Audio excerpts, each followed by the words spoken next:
Ja, mein Name ist Konrad Kaiser. Ich bin 62 Jahre alt, wohne seit ewigen Zeiten in Wittelsberg.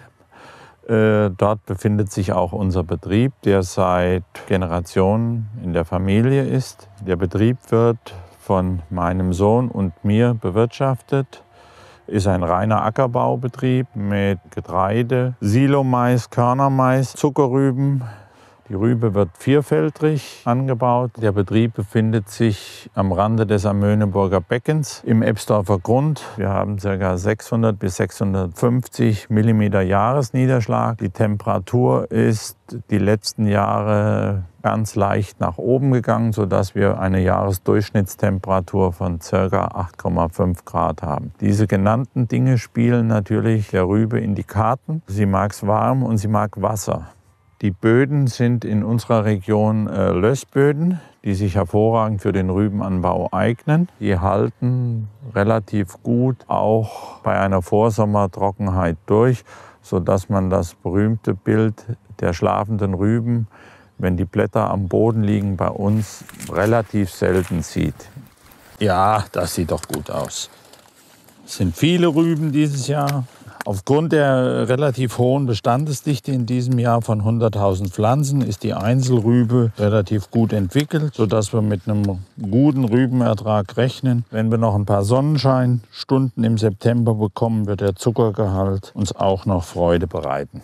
Die Rübe ist eine Lieblingskultur von mir, muss ich schon sagen. Da hängt ein bisschen Herzblut dran. Mein Sohn lächelt da manchmal ein wenig drüber, aber ein kleines Steckenpferd darf ja wohl sein. Zu den Sorten ist zu sagen, dass wir immer auf die zuckerreichsten Sorten setzen. Es geht um die Konzentration in der Rübe. Darauf ist auch die ganze Düngung ausgerichtet.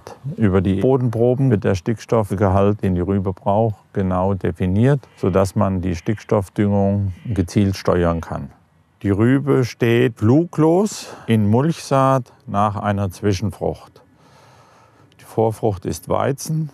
Dann erfolgt zur Zwischenfrucht eine Gärrestdüngung. Und falls eine Unterversorgung festgestellt würde, wird die über die jeweiligen Einzeldünger ausgeglichen. Im Bereich Kalium wäre das zum Beispiel Kornkali, wo man dann auch gleich diese Magnesiumversorgung sicherstellen kann.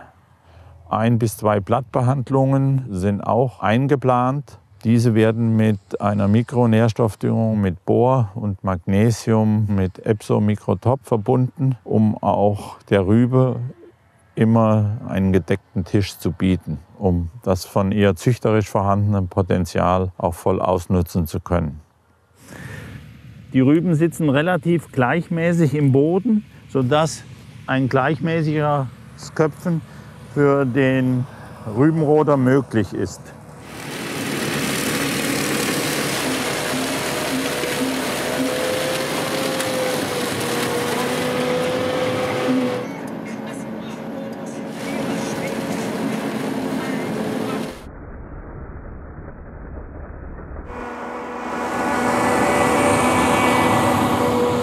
Das gibt Rüben ohne Ende.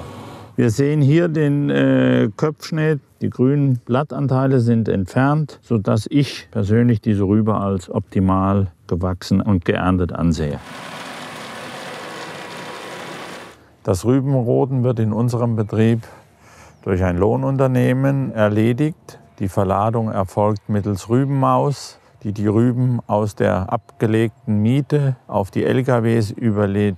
Die LKWs fahren in einem 24-Stunden-Rhythmus die Rüben in die Fabrik. Die Qualitätsuntersuchungen laufen dort auch, sodass es eigentlich eine entspannte Geschichte ist. Und ich hoffe, dass ich die Freude, die ich an meiner Arbeit empfinde, auch an meinen Sohn weitergeben kann, dass er den Betrieb noch ein paar Jahre in der Form führen kann.